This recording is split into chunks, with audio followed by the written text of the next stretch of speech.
De Guayaquil, Facultad de Ciencias Médicas, Escuela de Medicina, Cátedra de Virología, Grupo 3, Subgrupo 1, integrantes, Daniela Aguayo, Ángel Yaspiazo, Carolina Ati, Pablo Valda y mi persona, Nancy Acosta. El tema de hoy es diagnóstico virológico. El diagnóstico virológico se define como serie de métodos y procedimientos para la detección e identificación del agente etiológico de una infección viral, clínica o inaparente y o de la respuesta inmune específica del huésped. Importancia del diagnóstico viral. Dependiendo del caso, puede determinar una intervención terapéutica, definir el pronóstico en la evolución de un paciente, indicar la necesidad de una vacunación y desde el punto de vista epidemiológico sirve para adoptar medidas de salud pública en la comunidad. Contribución del diagnóstico virológico. Su contribución radica esencialmente en el diagnóstico individual y la vigilancia epidemiológica. En el diagnóstico individual prácticamente nos va a decir cómo se comporta la muestra en la prueba de manera individual. El resultado es individual, depende de cada paciente. Este primero va a orientar hacia un pronóstico, el cual puede ser bueno o malo. El pronóstico de la rabia es malo, como ejemplo. Segundo, define una intervención terapéutica que depende del resultado de si es positivo o negativo. Por ejemplo, si el diagnóstico para hepatitis C resulta negativo, es decir, el paciente no tiene cáncer.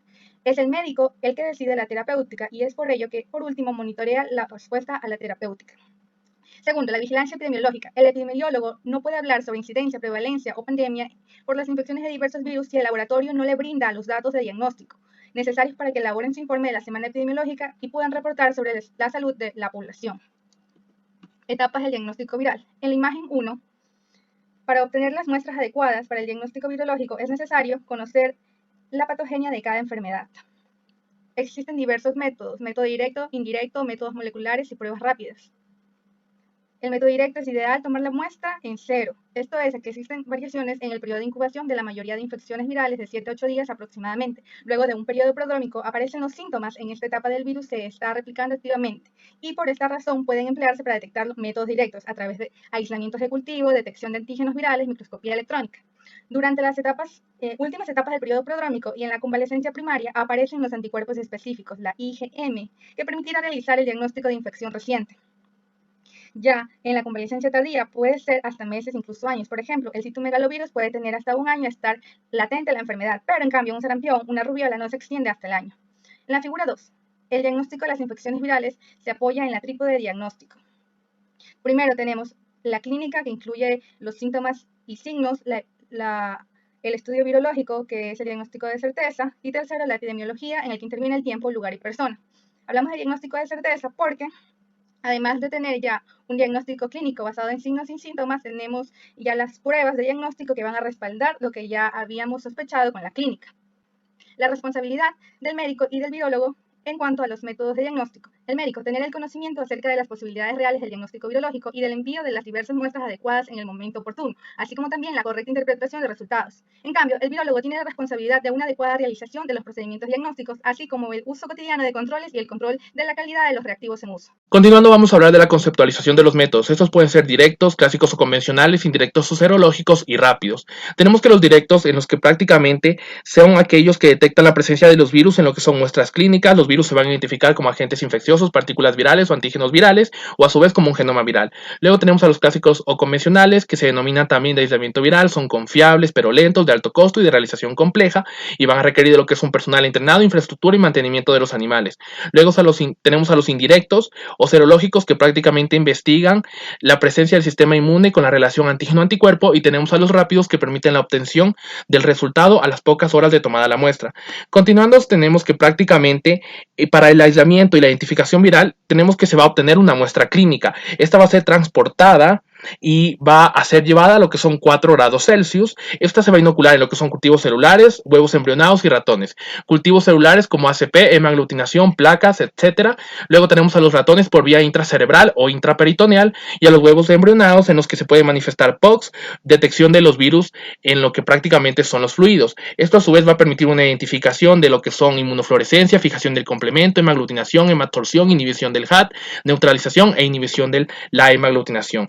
Continuando, tenemos la obtención de la muestra. La obtención adecuada de esta para la obtención adecuada se debe tener en cuenta la patogenia de cada infección, características del virus y los estadios de la enfermedad. Se debe obtener por hisopados, aspiraciones y muestras, y se debe llevar a cabo con normas de bioseguridad y asepsia.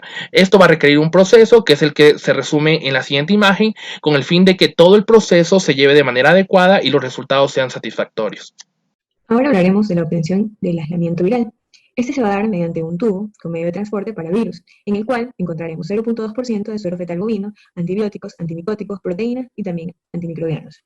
Para ser correcto, debe obtenerse en etapas tempranas, debe estar refrigerado y también enviárselo correctamente. En el caso de infecciones respiratorias, como por ejemplo en las que representan la influenza, parainfluenza, virus y entre otros, se van a realizar diferentes exámenes, como por ejemplo el aspirado nasofaríngeo, el cual va a ser analizado mediante la prueba de ELISA, cultivo, PCR, entre otros. En el caso de una gastroenteritis por medio de ODADO, a causa de rotavirus, adenovirus, astrovirus, calicivirus, norovirus, sapovirus, otorovirus, va a ser revisado o analizado mediante las heces, el cual va a ser estudiado por las pruebas de ELISA o por microscopías electrónicas. En el caso de lesiones cutáneas o mucosas, como por ejemplo la herpes simple, aquí será por medio de un hisopado, el cual se estudiará mediante un cultivo. Meningitis y encefalitis. En síndrome, enfermedad, meningitis, virus, enterovirus, hecho Coxsackie, muestras, líquido cefalorraquídeo, técnico procedimiento, PCR o cultivo. Herpes simple, líquido cefalorraquídeo, PCR, virus de la inmunodeficiencia humana, plasma, técnico procedimiento, PCR. Epstein-Barr, suero, líquido cefalorraquídeo, la técnico procedimiento sería la serología PCR, varicela zoster, líquido cefalorraquídeo, conjuntivitis, queratitis y retinitis. Conjuntivitis, queratitis, adenovirus, herpes simple, varicela zoster. Hisopado conjuntival, cultivo, PCR. Retinitis, citomegalovirus humano, herpes simple, humor vítreo, PCR. Hepatitis A, hepatitis B, hepatitis C, hepatitis D y hepatitis E. Muestra, suero. Técnico procedimiento, ELISA. Miocarditis, pericarditis, enterovirus, adenovirus, parvovirus humano B19. Muestra, biopsia, líquido pericárdico, heces, hisopado de fauces, sangre. Técnico procedimiento, PCR. Síndrome mononucleósido, Epstein-Barr, citomegalovirus humano, virus de la inmunodeficiencia humana, herpes virus humano. Muestra, suero y plasma. Técnica, PCR o cultivo.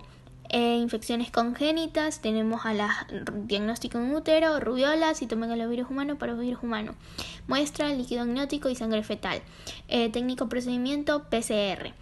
Diagnóstico postparto, citomegalovirus humano, herpes simple, rubiola, parvovirus humano, B19, muestra, orina, fauces, suero, hisopado de lesiones. Técnico procedimiento, PCR. Conservación y transporte de laboratorio. Normas de bioseguridad, transporte de muestras para aislamiento viral, diagnóstico rápido, biología molecular, serológicos, alta patogenicidad, como viruela, Lassa, coronavirus asociados al SARS. Continuando con el tema, vamos a hablar sobre los métodos de diagnóstico viral. Métodos directos son aquellos que detectan la presencia del virus o algunos de sus componentes en muestras clínicas, lo que puede realizarse a través de diversas técnicas que investigan la presencia de agentes infecciosos, que esta se da mediante la observación de su replicación en cultivos celulares, en aislamiento viral. Partículas virales que podemos observar en microscopía electrónica, antígenos virales por técnicas de inmunomarcación, como por ejemplo ELISA. Aquí podemos observar los fenómenos virales por técnicas moleculares. En los métodos indirectos, estos investigan la respuesta inmune humoral mediada por anticuerpos específicos antivirales en el suero o en el plasma del paciente. Por ende, no detectan la presencia del agente etiológico. Para realizar un diagnóstico es necesario determinar la conversión serológica o la seroconversión, o bien la presencia de la IgM específica antiviral. Clasificación de los métodos de diagnóstico virológico de acuerdo a la forma de detectar la infección. Tenemos dos tipos de métodos, los métodos directos o los métodos indirectos o serológicos. Entre los métodos directos tenemos dos tipos de procesamientos o técnicas. El primero va a ser de aislamiento, que podemos hacerlo en los huevos embrionados, animales o los cultivos celulares. Aquí vamos a detectar las lesiones y o las muertes, también la acción citopática. El segundo procesamiento o técnica es la identificación del virus. Este sea aislado o no. Esto lo vamos a hacer mediante la inmunomarcación, inmunofluorescencia, inmunoperoxidasa, ELISA. Aquí vamos a detectar los antígenos virales. En cambio, la neutralización, entre otros, incluidas la microscopía electrónica, vamos a detectar las partículas virales. La hibridación, PCR en tiempo real, secuenciación nucleotídica, vamos a detectar los genomas virales. Y los métodos indirectos o serológicos, vamos a tener también procesamientos o técnicas como la neutralización, la inmunofluorescencia indirecta, la fijación de complemento, entre otros. Vamos a detectar los anticuerpos específicos, es decir, la conversión serológica en dos muestras pareadas, las IgM específicas en muestras únicas de periodo agudo o convalescencia temprana. Métodos moleculares. Detectan el genoma del virus si ha modificado mutaciones o cambios estructurales, como por ejemplo PCR, PCR larga, PCR anidada, PCR en tiempo real, hibridación, secuenciación nucleotídica, entre otros.